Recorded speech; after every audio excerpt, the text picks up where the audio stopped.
Welcome back. పురుగు మందుల అవశేషాలు ఉన్నాయంటూ 3 కంటైనర్ల మిర్చిని చైనా వెనక్కి పంపింది. గుంటూరుకు చెందిన 3 ఎక్స్పోర్ట్ కంపెనీలను బ్లాక్ లిస్టులో పెట్టింది. మిర్చిలో మిథడోమా పాస్ అధికంగా ఉన్నట్లు తేల్చింది. మిర్చి సరిగ్గా ఆరబెట్టకుండా పంపించడంతో బూజు పట్టినట్లు గుర్తించారు. గతంలో కూడా ఇదే తరహాలో పురుగు మందుల అవశేషాలు మోతాదుకు మించి ఉన్నాయంటూ తిరస్కరించారు.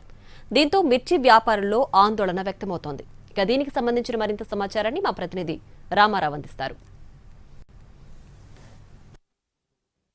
ఎగుమతి చేసినటువంటి 3 మిర్చి కంటైనర్లను అధిక మోతాదులో పురుగు మందుల అవశేషాలు ఉంటాయంటూ కూడా చైనా తిరస్కరించడం జరిగింది. ప్రధానంగా చూసుకున్నట్లయితే గుంటూరుకు సంబంధించినటువంటి ఎక్స్పోర్టర్స్, ఏదైతే గుంటూరు మిర్చి యార్డులు ఎక్స్పోర్టర్లు భారీ స్థాయిలో ఉంటారో ఇక్కడి నుంచి ప్రతి ఏడాది కూడా వేల కోట్ల రూపాయల ఎక్స్పోర్ట్ జరుగుతున్నటువంటి పరిస్థితి ఉంది. సో ఈ నేపథ్యంలోనే ఆ 3 కంటైనర్లో పురుగు మందుల అవశేషాలు చూసుకున్నట్లయితే ఎక్కువగా ఉన్నాయి, మోతాదుకు మించి ఉన్నాయని కూడా చైనా రిజెక్ట్ చేసినటువంటి పరిస్థితి ఉంది.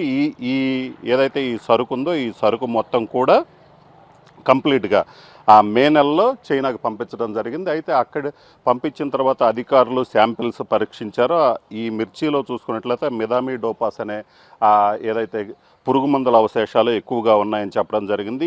ఈ మిర్చి ఎక్స్పోర్ట్ చేసినటువంటి 3 కంపెనీలు ఏవైతే ఉన్నాయో ఆ కంపెనీలను కూడా అక్కడ చైనా అధికారులు బ్లాక్ లిస్టులో పెట్టడం జరిగింది. దీంతో ఇక్కడ కొంత ఇబ్బందికరమైనటువంటి పరిస్థితి అయితే ఏర్పడిందనే చెప్పుకోవచ్చు. ఎందుకంటే గతంలో కూడా ఇదే పరిస్థితి నెలకొంది. ప్రధానంగా చైనాకు సంబంధించి చూసుకున్నట్లయితే ఎక్కువగా ఏదైతే గుంటూరు మిర్చి యార్డ్ నుంచి కూడా చైనాకి ఎక్కువగా మిర్చి ఎక్స్పోర్ట్ అవుతున్నటువంటి పరిస్థితి ఉంది. ప్రధానంగా తేజ రకం అనేది ఎక్కువగా ఎక్స్పోర్ట్ అవుతుంది. గత ఏడాదితో పాటు ఈ ఏడాది కూడా చూసుకున్నట్లయితే భారీ స్థాయిలో మిర్చి చైనాకి ఎక్స్పోర్ట్ అయినటువంటి పరిస్థితి ఉంది. అయితే అక్కడ మిర్చి నిల్వలు ఎక్కువగా ఉండటంతో ఏదైతే ఇప్పుడు ఎక్స్పోర్ట్ చేసినటువంటి మిర్చికి సంబంధించి కెమికల్ పర్సెంటేజ్ ఎక్కువగా ఉందని ఏదైతే అధికారులు చెప్పినట్లు తెలుస్తుంది. అయితే ఇలాగ రిజెక్ట్ చేయటం అనేది ప్రధానంగా చూసుకున్నట్లయితే ఇక్కడ ఎగుమతులపై తీవ్ర ప్రభావం చూపెట్టే అవకాశం అయితే కనిపిస్తుంది. ఎందుకంటే ఈ ఏడాది మిర్చికి మంచి ధర ఉంది, అలాగే రైతులకు కూడా గిట్టుబాటు అయినటువంటి పరిస్థితి ఉంది. ఈ సమయంలో ఇలాగా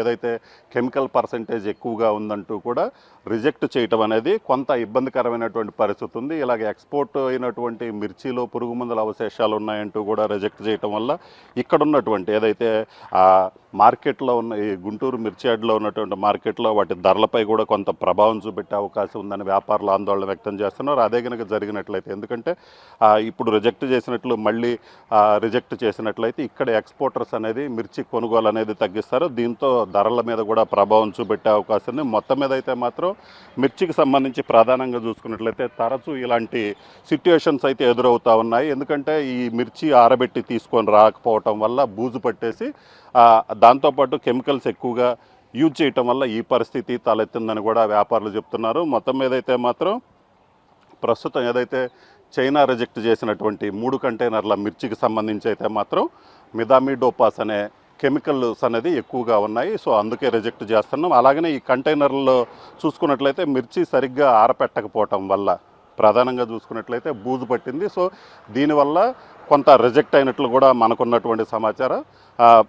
ఇదే పరిస్థితి కొనసాగినట్లయితే మాత్రం మార్కెట్లో కొంత ఇబ్బందికరమైనటువంటి పరిస్థితి అయితే మాత్రం ఎదురయ్యే అవకాశం ఉంది. ఇప్పటికే మిర్చి ధరలు మంచి ధరలు ఉన్నాయి. ఎందుకంటే ప్రతి వెరైటీ కూడా చూసుకున్నట్లయితే దాదాపు 20,000కు పైగా ధర ఉన్నటువంటి పరిస్థితి ఉంది. సో ఈ నేపథ్యంలోనే ఇప్పుడు ఏదైతే కెమికల్ పర్సెంటేజ్ ఎక్కువగా ఉందంటూ కూడా చైనా మిర్చిని రిజెక్ట్ చేయడంతో అయితే మాత్రం గుంటూరు మిర్చి యార్డులో అయితే మాత్రం తీవ్ర ప్రభావం చూపెట్టిందని చెప్పుకోవచ్చు. కెమెరామెన్ నాగరాజ్తో రామారావు, ఎన్టీవీ, గుంటూరు మిర్చి యార్డ్ నుంచి.